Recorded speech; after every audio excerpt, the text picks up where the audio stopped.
Hello guys, welcome back to our channel Pariksha E classes. Guys, KVS recruitment 2022 के अंतर्गत काफ़ी सारे पदों पर हमें वैकेंसी देखने को मिली है, जिसमें आपका PRT, TGT, PGT, principal, vice principal and librarian जैसे काफ़ी सारे पद शामिल किए गए हैं। यहाँ पर हमें पीआरटी के 6000 से भी अधिक पदों पर वैकेंसी देखने को मिली है, जो कि पहली बार इतनी ज़्यादा वैकेंसी आई हुई है पीआरटी में। आज की इस वीडियो में हम इसी एग्ज़ाम के पैटर्न एंड सिलेबस पर डिस्कशन करने वाले हैं। किस तरह से आप इस एग्ज़ाम को क्वालिफाई कर सकते हैं, इसके लिए आपको इस एग्ज़ाम का सिलेबस जानना बहुत ज़रूरी है। चलिए देखते हैं किस तरह से इसका सिलेबस और पैटर्न रहने वाला है। रिटन टेस्ट आपका यहाँ पर 180 मार्क्स का लिया जाएगा, जिसमें आपके 180 ऑब्जेक्टिव टाइप मल्टीपल क्वेश्चन पूछे जाएंगे, जो आपके 1 मार्क का रहने वाला है। प्रत्येक क्वेश्चन 1 अंक का होगा। इसके लिए आपको 180 क्वेश्चन के लिए 180 मिनट का टाइम भी दिया जाएगा है।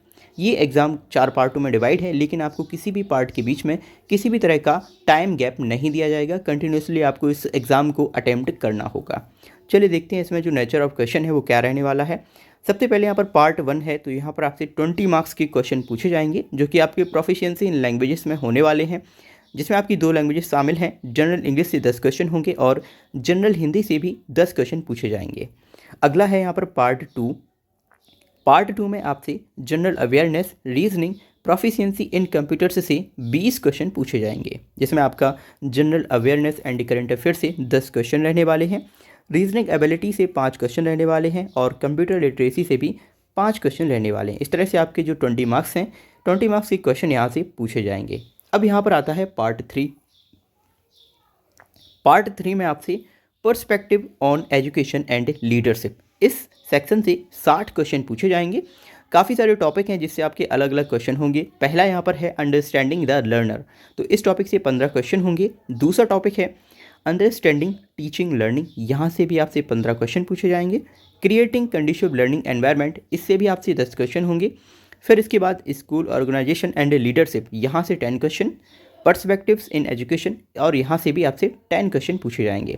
इस तरह से टोटल आपका जो 60 क्वेश्चन है वो यहाँ पर 60 मार्क्स के हो जाएंगे, और यहाँ से आपका पार्ट 3 जो है वो कंप्लीट होता है। अब यहाँ पर जो हमारा नेक्स्ट पार्ट आता है पार्ट 4, तो देखिए पार्ट 4 में आपसे सब्जेक्ट स्पेसिफिक सिलेबस पूछा जाएगा, जो कि आपका 80 मार्क्स का होगा। इट मीन्स यहाँ पर आपसे 80 क्वेश्चन पूछे जाएंगे। Hindi, English, science and EVS, in 4 topic से आपसे प्रत्येक टॉपिक से 20 क्वेश्चन के 4 पार्ट होंगे, तो आपसे 80 क्वेश्चन पूछे जाएंगे इस टॉपिक से, पार्ट 4 से। ठीक है, अब यहाँ पर आपको देखना ये होगा, ये जो आपका सब्जेक्ट स्पेसिफिक सिलेबस है ये कहाँ से देखने को मिलेगा, तो ये मैं आपको नेक्स्ट वीडियो में बताने वाला हूँ। आपका जो सब्जेक्ट स्पेसिफिक सिलेबस है वो क्या होने वाला है।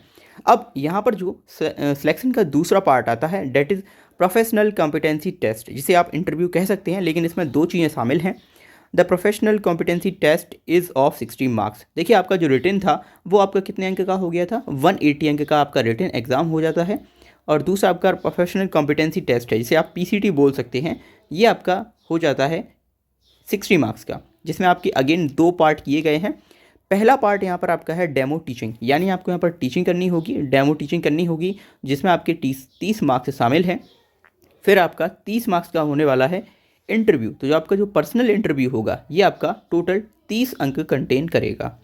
अब यहाँ पर जो 180 मार्क्स ये हैं और 60 मार्क्स पीसीटी के हैं, इन दोनों को मिलाकर ही आपका जो सिलेक्शन है वो होने वाला है। अब यहाँ पर किसके कितने मार्क्स लिए जाएंगे, इसका भी परसेंटेज और रेशियो जो है वो निर्धारित किया गया है। यहाँ पर रिटन के आपके 70% जो मार्क्स हैं वो लिए जाएंगे, और जो हमारा पीसीटी होने वाला है, इंटरव्यू वगैरह होने वाला है, उसका आपका 30% मार्क्स लिया जाएगा। अब ये जो 70 एंड 30 है, इन दोनों को जोड़कर जो भी कैंडिडेट का स्कोर रहने वाला है उसी के बेस पर आपका सिलेक्शन निर्धारित किया जाएगा। चलिए यहाँ पर हमने बात कर ली ये जो आपका सिलेक्शन प्रोसेस है क्या रहने वाला है। अगली वीडियो में हम इसका जो सिलेबस है उसकी बात करेंगे। Thank you for watching this video.